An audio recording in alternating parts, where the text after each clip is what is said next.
MP board के कक्षा 9वीं के विद्यार्थियों, देखिए जिस घड़ी का आप बेसब्री से इंतज़ार कर रहे थे, इस वीडियो में मैं आपको गणित का स्टैंडर्ड मैथ वालों का पेपर लेकर आ चुकी हूँ फुल सॉल्यूशन के साथ में।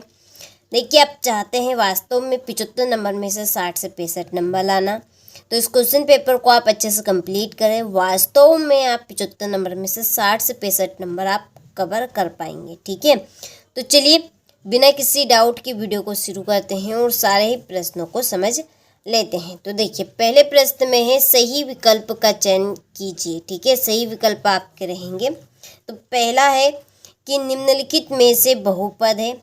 निम्नलिखित में से बहुपद है, तो बहुपद आपका यहाँ पे रहेगा x² प्लस 3x। ठीक है, ये आपका आंसर रहेगा।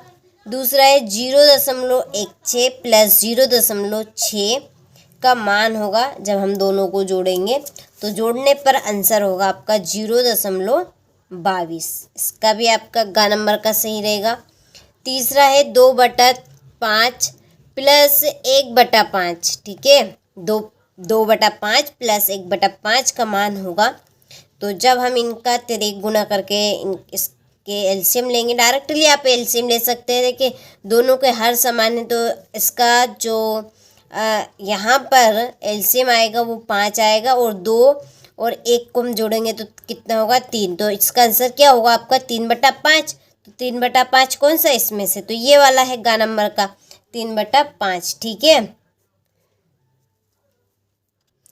नंबर 4 है रेखिक बहुपद की घात होते हैं। रेखिक बहुपद इसमें पूछा है, तो देखिए रेखिक बहुपद में घात होगी आपकी 1। यदि द्विपदी बहुपद पूछा है, द्विपदी बहुपद की घात तो 2, और त्रिपदी बहुपद की घात पूछा है तो 3 घात। ठीक है, चलिए अगला क्वेश्चन है चित्र में दिखाए गए। ठीक है, ये आपका एक छोटा सा चित्र दिया है, तो चित्र में दिखाए गए छायांकित भाग यानी कि जो भरा हुआ भाग है को भिन्न से दर्शाए, निम्न भिन्न से दर्शाए। हम इसको कैसे दर्शाएंगे?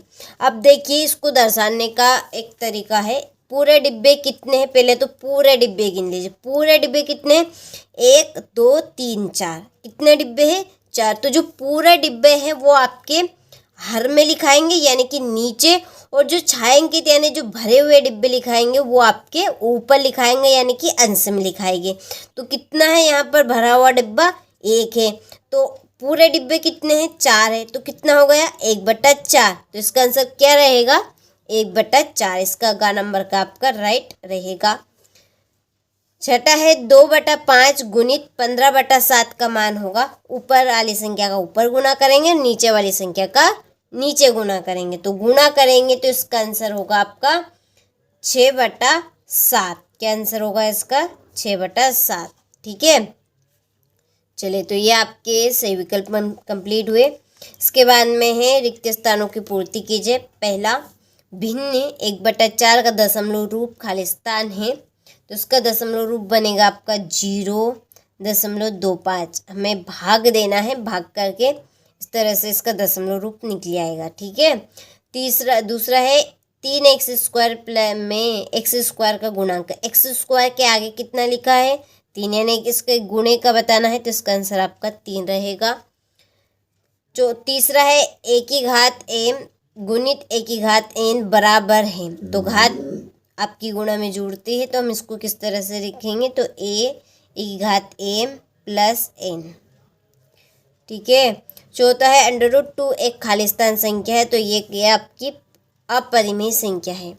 नंबर 5 बहुपद 2 + 4y एक खालिस्तान बहुपद है, तो कैसा बहुपद है? ये आपका रेखिक बहुपद है। कैसा है? रेखिक। ठीक है, छठा है शून्य अचर पद की घात सदैव खालिस्तान होती है। शून्य कैसी होगी? शून्य। ठीक है, चलिए तो यहाँ से आप स्क्रीनशॉट ले लीजिए। इसके बाद में है अगला प्रश्न। एक वाक्य या एक शब्द में उत्तर लिखिए। पहला है 2 की घात 4 का मान होगा, यानी कि 2 कितनी बार है?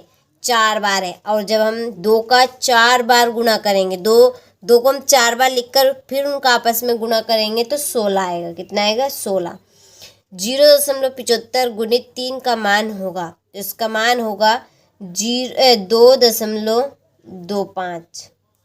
तीसरा है, 3 पदों वाले बहुपद को क्या कहते हैं? तो 3 पदे वाले बहुपद को त्रिपद कहेंगे, 2 पद वाले बहुपद को द्विपद और 1 पद वाले बहुपद को रैखिक पद। ठीक है, चलिए आयत के परिमाप का सूत्र लिखिए। तो आयत के परिमाप का सूत्र है लंबाई 2 ब्रैकेट में लंबाई प्लस चौड़ाई। पांचवा है बहुपद 5x minus 4x square plus 3 का मान x बराबर 2 पर होगा। तो इसका आंसर है आपका -3। क्या होगा? -3। ठीक है, जब आप x की जगह 2 रखेंगे तो आपका मान पूरा निकल कर आएगा यहाँ पर -3। ठीक है, कट पिट करके। छठा है, आयत का प्रत्येक कोण कितने अंश का होता है? तो 90 डिग्री का। कितने का? 90 डिग्री का। ठीक है, चलिए इसके बाद में सही जोड़ियाँ बनाइए। पहली है, गुणा कर लीजिए, 4 5 20। ठीक है, और माइनस से माइनस कैंसिल। तो इसका आंसर कौन सा आएगा? 20 प्लस वाला कि माइनस वाला? बताइए जल्दी से, क्योंकि देखिए प्लस से माइनस भी आपके कैंसिल हो गए, तो आंसर क्या आएगा आपका? ये वाला आएगा, प्लस का 20। ठीक है, -6 प्लस 21। तो 21 में से 6 घटा लीजिए, कितना बचेगा? चलिए बताइए जल्दी से। 15 बचेगा। ठीक है, कितने बचेंगे? 15। 3/4 गुणित 8। अब 4 दूने 8 काट दीजिए, 4 दूने 8, कितने हो गए हैं? 2 2 त्या 6। ये आपके तीसरी जोड़ी। वर्ग का परिमाप है 4 गुणित भुजा। ये आपकी चौथी। 0.1 को हम लिख सकते 1/10 और -5 गुणित 4। देखिए -4 5 20। इसका आंसर आएगा आपका -20। ठीक है, ये यहाँ पे मैंने गलत लिख दी, ये आपकी चौथी है, ये आपकी 5वें नंबर में आपकी मिस्टेक हो गई। ठीक है, चलिए इसके बाद में सत्य पहला, बहुपद 2x + 5 का शून्यक -5 है। तो इसका आंसर आपका असत्य, क्योंकि इसका आंसर होगा -5/2, क्योंकि ये 2 भी आपका बराबर का उधर जाएगा। ठीक है, तो इसलिए ये आपका गलत है। √5 + 2 एक परिमेय संख्या है, असत्य। देखिए जितनी भी आपकी करनी में संख्या रहेगी वो सारी की सारी आपकी अपरिमेय संख्या रहेगी, ना कि परिमेय संख्या। ठीक है, तो इसलिए ये बात आपकी गलत है। तीसरा है, 1/4 का प्रतिशत रूप 25% है, तो बिल्कुल सत्य है ये। चौथा है, संख्या रेखा पर -50 और -51 के दाईं ओर स्थित है, तो ये आपका असत्य है। पांचवा है, 1.89 - 58 का मान होगा बराबर -56.1। बिल्कुल सही है, घटकर इस तरह का आंसर ही आएगा। x - y x + y, तो ये आपका घात 2 का सूत्र बनेगा, तो बिल्कुल सत्य है ये भी। ठीक है, तो चलिए स्क्रीनशॉट आप ले लीजिए यहाँ से। इसके बाद में आपके 2 नंबर वाले प्रश्न यहाँ से शुरू होंगे ये, तो इन प्रश्नों के स्क्रीनशॉट आप ले लीजिए। ठीक है, यहाँ से ये हो गए। इसके बाद में ये आपका अथवा वाला 13 14वां प्रश्न, फिर 15वां 16वां 19वां 20वां हो गया, फिर ये आपका 22वां 23वां। ठीक है, तो ये टोटल आपके 23 प्रश्न हैं। अच्छे से आप कंप्लीट करें, 100% आने के पूरे चांस हैं, तो तैयारी करके रखिए आप, तो अच्छे ही नंबर आपको आएंगे। ठीक है, चलिए तो कंप्लीट आप कीजिएगा। चलिए मिलते हैं आपसे अगले वीडियो में।